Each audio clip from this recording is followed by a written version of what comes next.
कहते हैं जब भी धरती पर अधर्म बढ़ता है, जब भी अन्याय अपने चरम पर होता है, तब कोई ना कोई अवतार इस संसार में जन्म लेता है जो धर्म की रक्षा करे, जो सत्य को पुनः स्थापित करे। लेकिन क्या आपने कभी सोचा है कि वो योद्धा कौन था जिसने संपूर्ण महाभारत युद्ध को सिर्फ 3 बाणों से समाप्त करने की शक्ति रखी थी? हाँ, वही योद्धा जिसे आज हम खाटू श्याम जी के नाम से पूजते हैं। राजस्थान की पवित्र भूमि खाटू, जहां हर साल लाखों श्रद्धालु श्याम बाबा के दर्शन के लिए आते हैं, जहां श्याम नाम की महिमा हर कोने में गूंजती है। लेकिन बहुत कम लोग जानते हैं कि खाटू श्याम जी वास्तव में कौन है। उनका असली नाम था बर्बरीक, घटोत्कच का पुत्र और भीम का पौत्र। ये कहानी शुरू होती है बहुत पहले, जब महाभारत का युग चल रहा था। कौरव और पांडवों के बीच द्वेष अपने चरम पर था और कुरुक्षेत्र की भूमि पर युद्ध की आंधी हो चुकी थी। लेकिन इस युद्ध से पहले एक ऐसा बालक जन्म ले चुका था जो भगवान शिव, माता पार्वती और स्वयं श्री कृष्ण का प्रिय भक्त था। पांडव पुत्र भीम और राक्षसी हिंडका का विवाह हुआ, जिसे घटोत्कच का जन्म हुआ। घटोत्कच स्वयं अत्यंत पराक्रमी योद्धा था। उसके ही पुत्र के रूप में बर्बरीक का जन्म हुआ। बर्बरीक बचपन से ही असाधारण शक्तियों से युक्त था। उसकी आंखों में तेज था और हृदय में करुणा। कहते हैं जब वो मात्र 8 वर्ष का था, तभी उसने महादेव की आराधना शुरू कर दी थी। दिन रात ध्यान में लीन, तपस्या में मग्न। अंततः उसकी भक्ति से प्रसन्न होकर भगवान शिव ने उसे 3 अमोघ बाणों का वरदान लिया। इन बाणों में ऐसी शक्ति थी कि पहला बाण शत्रुओं को चिन्हित कर देता, दूसरा बाण उन्हें नष्ट कर देता और तीसरा बाण वापस लौट आता। इसलिए बर्बरीक को कहा गया 3 बाणधारी वीर। एक दिन उसकी माता मोरवी ने उससे पूछा, बेटा, इन 3 बाणों से तुम क्या करोगे? बर्बरीक मुस्कुराकर बोला, माँ, इन 3 बाणों से मैं संपूर्ण युद्ध समाप्त कर सकता हूँ। एक बाण से निशान लगाऊंगा, दूसरे से सब नष्ट कर दूंगा और तीसरा मेरे पास लौट आएगा। मोरवी को ये जानकर गर्व हुआ, लेकिन साथ ही चिंता भी, क्योंकि महाभारत का युद्ध आने वाला था और बर्बरीक की प्रतिज्ञा थी कि वो कमजोर पक्ष का साथ देगा। वह हमेशा उस पक्ष की रक्षा करेगा जो हारता हुआ प्रतीत होगा। बर्बरीक ने ये प्रतिज्ञा ली थी कि वो हमेशा धर्म की रक्षा करेगा और दुर्बल का साथ देगा। लेकिन यही प्रतिज्ञा आगे चलकर उसे एक ऐसे धर्म संकट में डाल देगी जो समस्त युगों के लिए उदाहरण बन जाएगा। जब कुरुक्षेत्र का युद्ध आरंभ होने वाला था, तब बर्बरीक ने भी युद्ध देखने और उसमें भाग लेने का निश्चय किया। वो अपनी माता से अनुमति लेकर अपने रथ पर सवार हुआ और चल पड़ा उस भूमि की ओर जहां इतिहास लिखा जाने वाला था। उसी समय श्री कृष्ण ने उसे आते हुए देखा। वो जानना चाहते थे कि ये कौन बालक है जो इतनी तेजस्वी आभा लेकर युद्ध भूमि की ओर बढ़ रहा है। उन्होंने एक साधु का रूप धारण कर लिया और बर्बरीक के सामने आ खड़े हुए। कृष्ण ने पूछा, वत्स, तुम कौन हो और इस भयानक युद्ध में किसका साथ देने जा रहे हो? बर्बरीक ने विनम्रता से उत्तर दिया, हे स्वामी, मैं घटोत्कच का पुत्र बर्बरीक हूँ। मैं इस युद्ध में उसी पक्ष का साथ दूंगा जो कमजोर होगा, क्योंकि मेरी प्रतिज्ञा है कि मैं सदैव हारते हुए पक्ष की सहायता करूंगा। कृष्ण मुस्कुराए, लेकिन उनके मन में जिज्ञासा जागी। उन्होंने कहा, अगर तुम युद्ध भूमि में उतरोगे और कमजोर पक्ष का साथ दोगे तो क्या होगा? जब तुम उस पक्ष की मदद करोगे तो वही पक्ष बलवान हो जाएगा, फिर दूसरा पक्ष कमजोर बन जाएगा और तुम्हें उसकी मदद करनी होगी। इस तरह तुम अकेले ही दोनों पक्षों को नष्ट कर दोगे। बर्बरीक शांत स्वर में बोले, हे प्रभु, सत्य कहा आपने, परंतु मैं अपनी प्रतिज्ञा से विचलित नहीं हो सकता। मैं वही करूंगा जो मैंने वचन दिया है। श्री कृष्ण को ज्ञात हो गया कि इस बालक की शक्ति असीम है। उन्होंने उसकी परीक्षा लेने का निश्चय किया। कृष्ण ने मुस्कुराकर कहा, यदि तुम इतने महान धनुर्धर हो तो बताओ, क्या तुम पूरे वृक्ष की सभी पत्तियां एक ही बाण से गिरा सकते हो? बर्बरीक में बिना कुछ कहे अपनी आंखें बंद की, धनुष पर बाण चढ़ाया और छोड़ा। बाण हवा में घूमता हुआ निकल गया और पल भर में उस वृक्ष की सारी पत्तियां गिर गईं। यहाँ तक कि एक पत्ती जो श्री कृष्ण ने अपने पैर के नीचे छिपाई थी, वो भी बाण ने स्पर्श किया और नीचे गिर गई। कृष्ण ये देखकर अचंभित रह गए। उन्होंने समझ लिया कि यदि ये योद्धा युद्ध में उतर गया तो कोई भी जीवित नहीं बचेगा। अब कृष्ण ने कहा, वत्स, मैं तुमसे एक दान मांगना चाहता हूँ। बर्बरीक ने कहा, हे प्रभु, मैं जो भी आप मांगेंगे अर्पित कर दूंगा। कृष्ण बोले, मुझे तुम्हारा सिर चाहिए। ये सुनकर बर्बरीक क्षण भर के लिए स्तब्ध रह गया, परंतु तुरंत उसने सिर झुका दिया और कहा, यदि यही आपकी इच्छा है तो मेरा सिर ले लीजिए प्रभु, लेकिन एक विनती है, जब ये युद्ध समाप्त हो तो मैं उसे देख सकूं। कृष्ण ने प्रसन्न होकर कहा, तथास्तु, तुम्हारा सिर युद्ध भूमि पर ऊंचे स्थान पर रखा जाएगा और तुम संपूर्ण युद्ध देखोगे। युद्ध के बाद तुम्हारा सिर ही बताएगा कि ये विजय किसकी थी, पांडवों की या श्री कृष्ण की। और इस तरह वो वीर जिसने संपूर्ण सृष्टि को जीतने की शक्ति रखी थी, अपने सिर का दान देकर अमर हो गया। श्री कृष्ण ने बर्बरीक को वरदान दिया कि कलयुग में तुम मेरे ही नाम से पूजे जाओगे। शाम नाम से खाटू की धरती पर युद्ध की भूमि तैयार थी। कुरुक्षेत्र की रेत पर हजारों रथों के पहिए घूम चुके थे। धर्म और अधर्म के बीच ये वो क्षण था जब इतिहास लिखा जाने वाला था। परंतु उस दिन कोई नहीं जानता था कि एक कटे हुए सिर की आंखों से ये संपूर्ण युद्ध देखा जाएगा। श्री कृष्ण ने बर्बरीक का सिर अपने हाथों में लिया और बड़े प्रेम से कहा, वत्स, तुम्हारा ये सिर अब अमर रहेगा। इसे इस ऊंचे पर्वत पर रख दिया जाएगा ताकि तुम संपूर्ण युद्ध देख सको। तुम इस युद्ध के साक्षी बनोगे और तुम्हारी दृष्टि से ही इस युद्ध का सच्चा परिणाम तय होगा। कृष्ण ने अपने हाथों से उस सिर को ऊंचे पर्वत पर स्थापित किया। कहा जाता है कि वो पर्वत कुरुक्षेत्र के पास ही था। बर्बरीक का सिर वहां रखा गया और श्री कृष्ण ने उसे दिव्य दृष्टि प्रदान की, जिससे वो संपूर्ण युद्ध भूमि देख सके। अब युद्ध आरंभ हो चुका था। शंखनाद गूंज उठा। रथों की गर्जना, तलवारों की टकराहट और बाणों के वर्षा से धरती कांप उठी। कौरवों की सेना विशाल थी।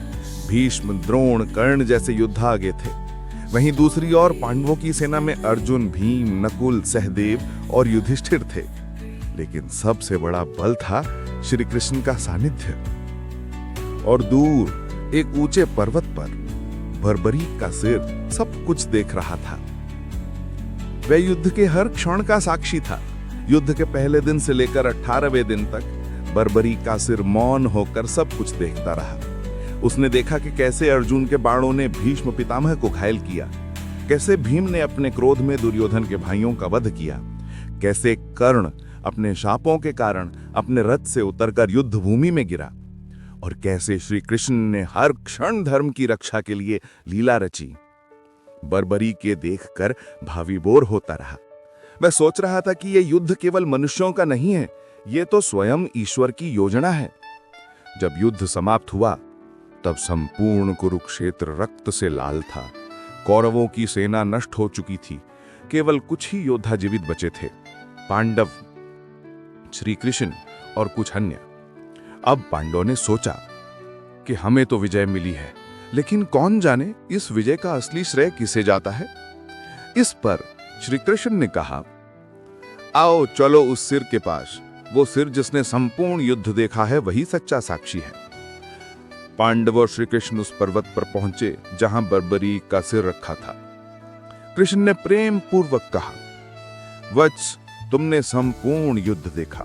बताओ इस युद्ध में विजय किसकी हुई, पांडवों की या कौरवों की?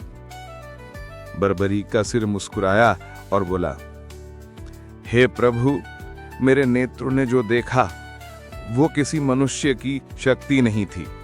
मैंने देखा कि जब भी पांडव संकट में पड़ते तब आप स्वयं आगे बढ़कर युद्ध करते। कभी अर्जुन के हाथों में बाण थे, लेकिन वो बाण चलाने वाले आप थे। कभी भीम के प्रहार में शक्ति थी, पर वो शक्ति आपकी थी। मैंने देखा कि हर बाण, हर वार, हर जीत सब आपके माध्यम से हुई। इसलिए प्रभु, ये विजय न पांडवों की है न कौरवों की, ये विजय केवल आपकी है। श्री कृष्ण ये सुनकर भाव विभोर हो गए। उन्होंने कहा, वत्स, तुमने सत्य कहा। तुमने साक्षात सत्य को देखा है।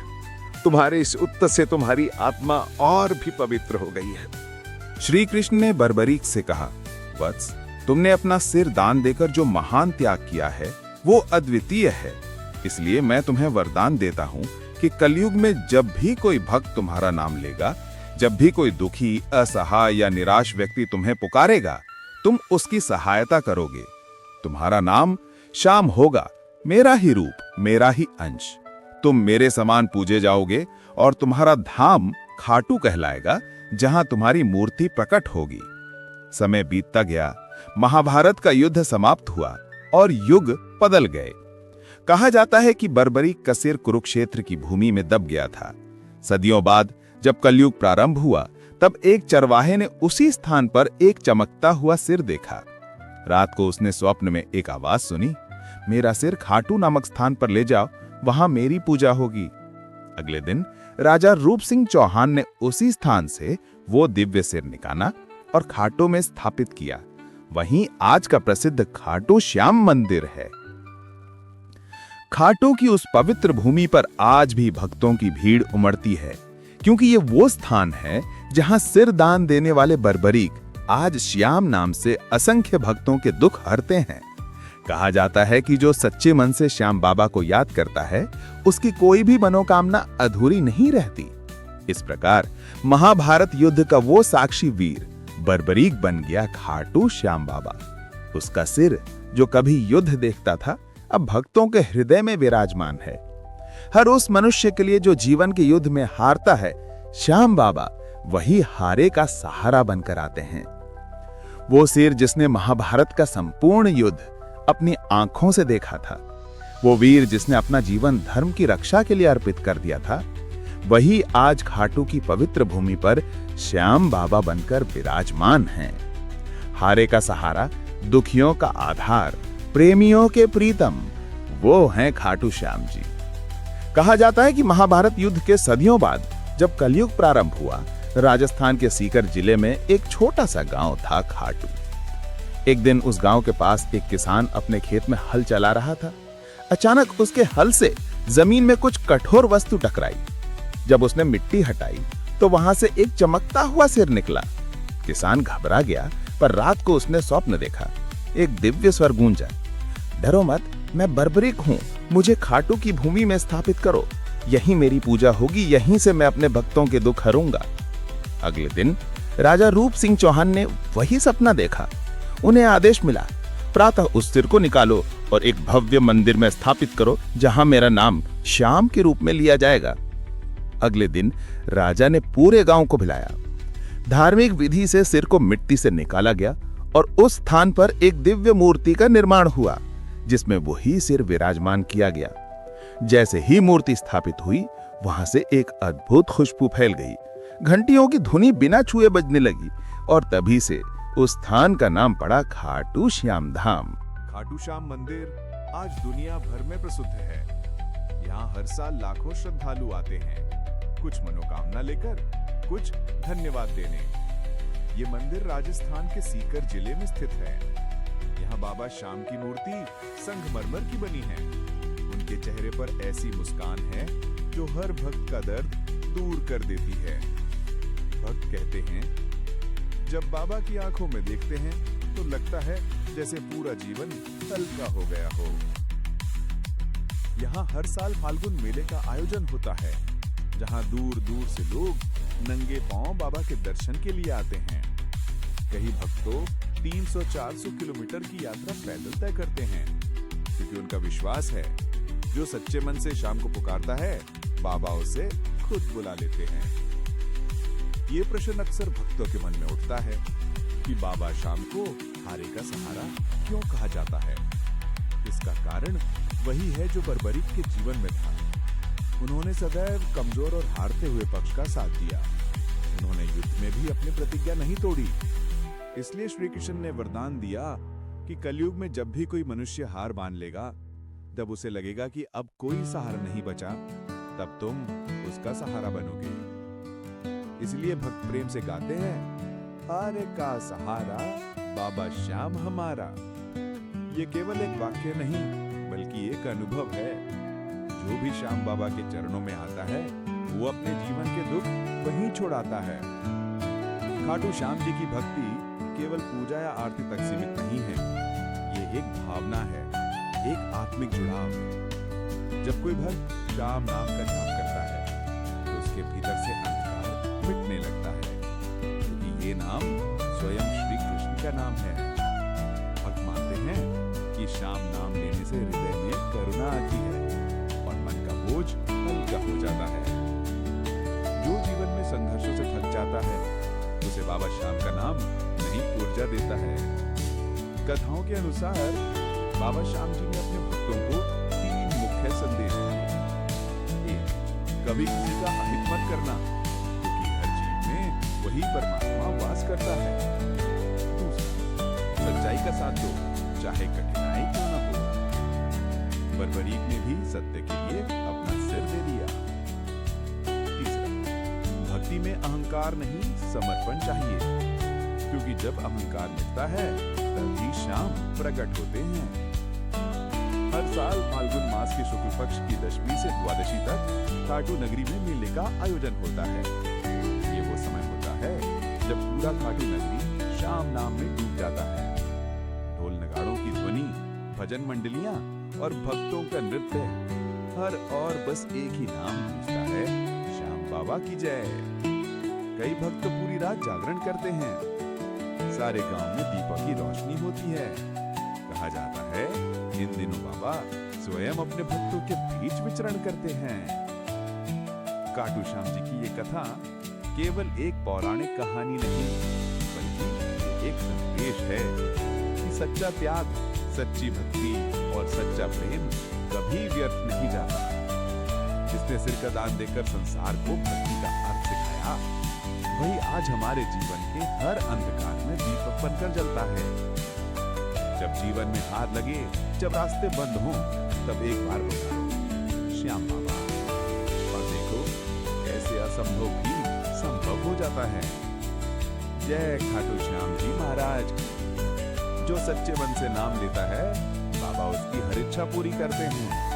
वो हैं हारे का सहारा, दुखियों का आधार और प्रेमियों के प्यारे हमारे खाटू श्याम जी।